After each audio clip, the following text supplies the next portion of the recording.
Muy buenas noches, que Dios me los bendiga. Hoy es viernes aquí en nuestro querido El Salvador.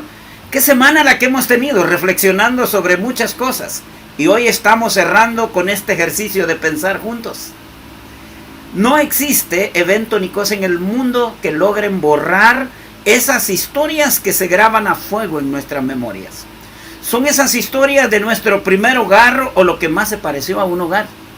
Yo sé que todos tienen un hogar o se suponen deben tener un lugar a donde llegar o donde salir, ya sea nido, cueva, madriguera, una casa. Esa casa donde yo crecí, allá en aquel rincón, ahí donde nace el sol, era un rancho, hermanos y amigos.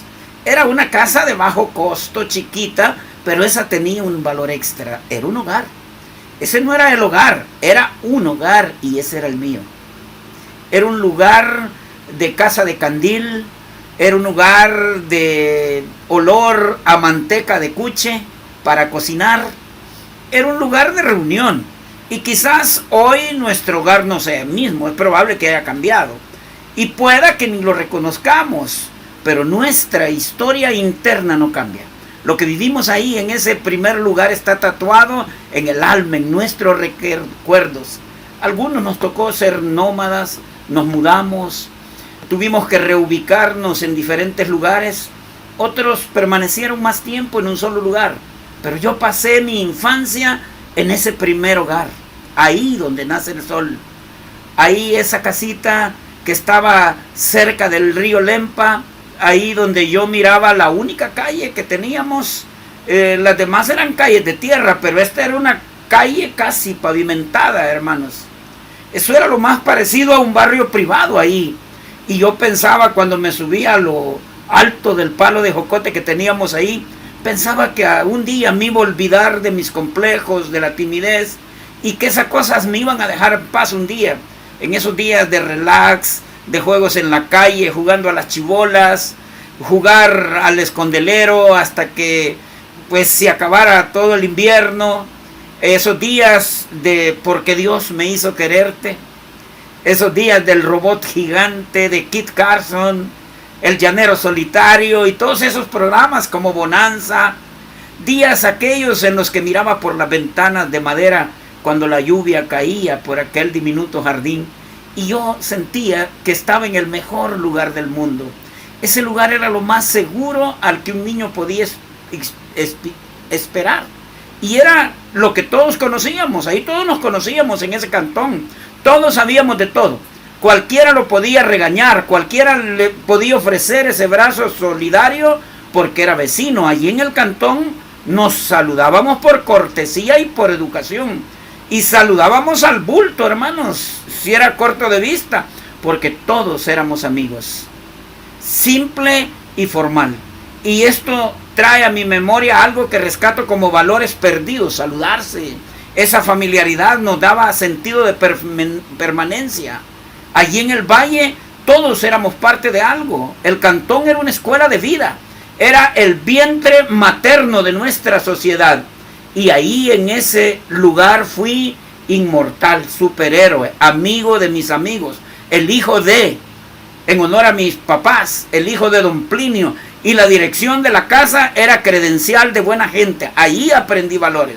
Somos lo que fuimos. Es probable que nadie de la familia vive en ese cantón, pero el punto es que aquello sigue siendo parte de mi historia. Esas viejas paredes están plegadas de mi historia, aunque hoy vive otra gente. Y es que si no lo sabían, la vida ahí, en esos lugares, es como si ahora pasara en cámara lenta. En mi cantón me peleé, discutí, me enamoré, crecí, lloré, canté, jugué, pero fundamentalmente ese fue mi hogar. Por eso pienso, ¿de qué sirve tener una casa y no tener un hogar? Mi papá, mi familia sabía lo que era tener un hogar. Llegábamos a esa casa y descansábamos. Los soldados cansados no quieren llegar a la casa y discutir y pelear. Mientras otros no saben dónde recostar la cabeza, esa familia nuestra podía llegar a la casa, dormir como lirón en la casa, para descansar ahí 3 horas, que se desaparecía uno, y con los años aprendimos que el desafío de una familia de verdad consiste en no perder esa sensación de hogar, no distanciarse. El distanciamiento, amigos y hermanos, es lento, silencioso y no tiene fecha de vencimiento. Los que se divorcian ni se enteraban que había un problema hasta que todo se rompió. La vida laboral no tendría que devorarse nuestra vida familiar. La profesión, el oficio no sostienen el hogar. Siempre es exactamente al revés. Es el hogar, la familia lo que sostiene todo. Usted puede tener una profesión exitosa, pero si no hay hogar, se perdió todo. El hogar necesita presencia emocional, no solo presencia física. Usted puede estar físicamente en la casa, en el hogar, pero a kilómetros de distancia. Uno puede tener una sola oportunidad para asegurar a sus hijos y decirles que somos reales como papás.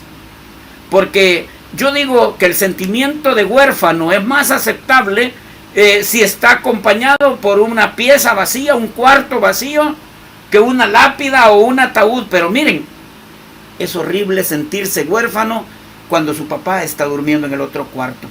Usted necesita que sea papá, que sea mamá de verdad. Los hijos necesitan esto, los varones necesitan esto. Miren, porque ser varón no es solo ser hombre. Si nacemos hombres, eso no es elección. Nacemos, pero la responsabilidad que conlleva ser hombre. Uno no mide a un hombre por los músculos que tiene, sino por sus fibras morales. Y si uno llega al éxito sacrificando el hogar, mire, no tiene sentido. La reputación es lo que piensa la gente de usted, de su carácter, lo que sus hijos piensan de usted cuando nadie los ve. Muchos pueden ganar para el hogar, pero no ganan en el hogar. Son buenos de la puerta para afuera, pero no pueden mantener una relación afectiva en el interior de la casa. La mayoría de los que van a la vanguardia, que tienen grandes negocios, que tienen empresas de éxito, lo pavimentaron con la familia. Entonces cuando uno mira eso, descubre que uno necesita aterrizar en los brazos de una vida definida por algo más de lo que se ha logrado. Si construyó una vida fuera de su casa, fuera del hogar, fuera de los suyos, es desalentador volver a la casa muchas veces. La gente se divorcia después de 20, 30, después de casado, porque cuando estaban luchando con los hijos y todo estaba funcionando, ahí se cruzaban información. Pagaste el colegio, pagaste la luz, mandaste la ropa, pero cuando se fueron los hijos ya el avión no tenía pista. Solo cruzaban información. Y si fue un mal papá, mire, no lo va a arreglar siendo un buen abuelo.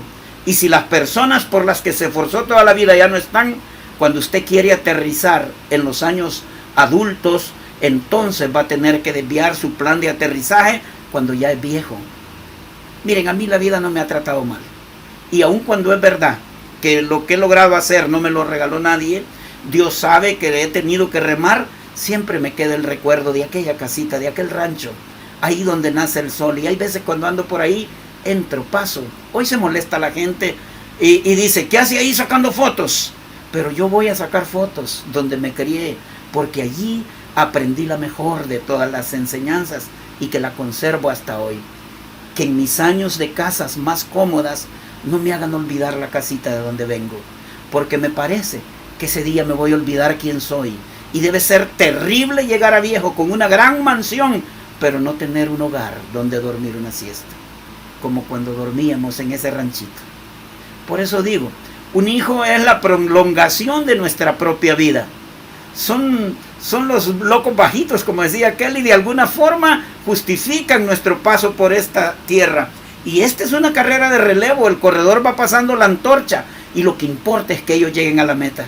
Por eso mantuve la idea que si dejamos que los temores se trasladen a los hijos, los vamos a hacer miedosos y los vamos a convertir en guardias de prisión. Reprimimos el crecimiento, sofocamos, ahogamos, producimos rebeldía, y es probable que por temor nuestros hijos no se sientan confinados, que no se traumen, que no le digan nada. Entonces bajamos el límite y nos convertimos y queremos ser amigos en lugar de papá, y ahí los pervertimos, porque nunca somos amigos de nuestros hijos. Pervertir significa cambiar el uso natural de alguien. Y cuando intentamos ser cómplices en lugar de asumir nuestro lugar de papás, les asignamos a nuestros hijos una carga emocional más pesada de la que están capacitados para llevar. Así que no tenemos la garantía de que nuestros hijos van a hacer lo correcto. Lo único que podemos hacer es proveerles en esta tierra un hogar, lo cual no es poco, amigos y hermanos, porque si fallan, usted va a descansar y va a decir, yo hice lo mejor que pude. Lamentablemente, hermanos, yo sé que hay muchos jóvenes que tienen que enfrentar, o niños que tienen que enfrentar la pobreza, la discriminación antes de nacer, o algunos ya nacen gritando por los brazos de un papá que nunca los va a cargar, de un canalla que solo embarazó a su mamá y se fue. Otros nunca van a ver un papá que se pone canoso al sentarse a ver cómo juega la pelota. Otros van a encontrarse con el cuerpo frío de mamá que se murió en el parto. Otros van a estar escuchando el sonido del cardiólogo, tratando de salvar a una mamá que nunca van a conocer. Otros descubren que su mamá los abandonó en basureros y los cambió por drogas. Un sabio dijo que si el árbol era cortado, aún quedaban los retoños. Y esos retoños van a crecer. Esos retoños se van a renovar. En otras palabras, tal vez el árbol esté perdido, pero hay que salvar los retoños. Y eso se salva cuando hay hogar. Y a pesar de las desventajas, podemos colocar un hijo íntegro en la sociedad. Convertir limones en limonada. Y cuando hablo de hogar, no es un hogar funcional. No esté pensando en la familia Ingalls, Charles Ingalls y Caroline. No, hay lugares donde está la mamá, solo la abuela, los papás adoptivos le dan muchas veces más amor que los papás biológicos. El hogar no tiene que ver con la formación necesaria de una familia tipo, sino con esa sensación de tener un lugar a donde ir para los chiquititos, para los adultos.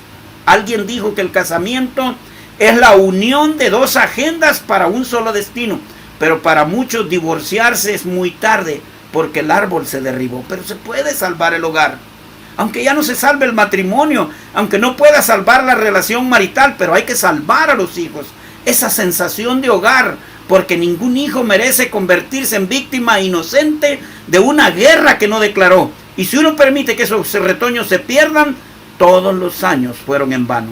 Esta es una carrera de relevo, nos vamos a ir.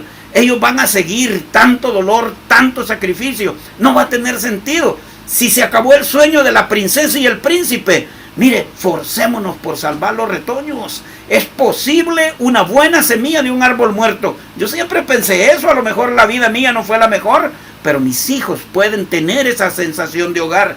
E insisto, la sensación de hogar no tiene que ver con una casa cómoda. Por eso pienso que las casas más cómodas no me hagan olvidar lo que una vez tuve. Un hogar en ese ranchito, ahí donde nace el sol, aunque nos peleáramos con la abuela, aunque mi papá estuviera tomado, pero teníamos un lugar donde pertenecer. Mire, lo peor es ser un corazón sin techo, no tener un sitio donde pertenecer, aunque sea chiquito, viva donde viva. Si no se lo da papá, mamá, lo da la abuela, un protector, pero esa sensación de decir, aquí es donde pertenezco, aquí siempre vas a volver. Yo conocí a alguien allá cerca de la playa que en un momento le dijo a su papá, papá, ¿y si las cosas me van mal en la vida, será que puedo volver aquí? ¿A dónde?, le dijo el papá. Allá al cuartito del fondo, ahí donde he vivido, el que me hiciste. Sí, hijo, le dijo, esta va a ser tu casa. Y yo fui, yo recuerdo el semblante de ese hombre, cómo se tranquilizó. No tuvo que volver al cuartito del fondo, pero tuvo la sensación que tenía un sitio donde regresar. Un lugar donde a lo mejor podría dormir la siesta como un oso. Un lugar donde había una sábana limpia, una camita y a lo mejor un cafecito caliente antes de ir a la cama. Creo que eso es lo que no tenemos que perder, la sensación de hogar. Yo digo, si todos van a ser millonarios, si todos van a tener un hogar, a lo mejor nos pase, porque no nos llevamos bien con el consuegro y a medida que nos vamos volviendo adultos, los problemas se hacen notorios. Y las grietas no existen solo en la clase política, sino en la familia también. Pero el hogar resiste eso, porque el hogar es un sitio, es una sensación y tiene que ver con un clima, con una atmósfera, tiene que ver con un lugar donde pertenecemos. Y siempre me pregunto, si en esa casa donde alguna vez fui tan feliz, donde fui niño, donde jugué, donde me trepé al palo de jocote para que no me alcanzara mi mamá, donde me escondí, me pregunto si allí en esa casa también serán felices. También será un hogar, aunque la hayan comprado o alquilado, porque hogar no tiene que ver con el lugar, con el cantón, no tiene que ver con la seguridad. Hogar es la sensación de atmósfera, y si usted no tiene un hogar, es probable que ya sea tiempo de buscar uno. Ya es hora de encontrar un hogar, quedarse, detenerse, meditar, porque eso es lo más importante y es lo que nos va a cambiar para toda la vida. Lo que va a hacer que el cantón se nos quede aquí, porque es la universidad que nos preparó para toda la vida. Hermanos queridos, hoy es viernes especial y la semana que viene vamos a seguir aprendiendo cada día más. Gracias a los que mandan mensajes, gracias a los que se quedan con nosotros, a los que hacen virales estas cosas, porque son principios que tenemos que recordar principalmente todos los salvadoreños en cualquier lugar del mundo donde nos encontremos. Y así, sin ser idealistas, a lo mejor logramos ser mejores personas.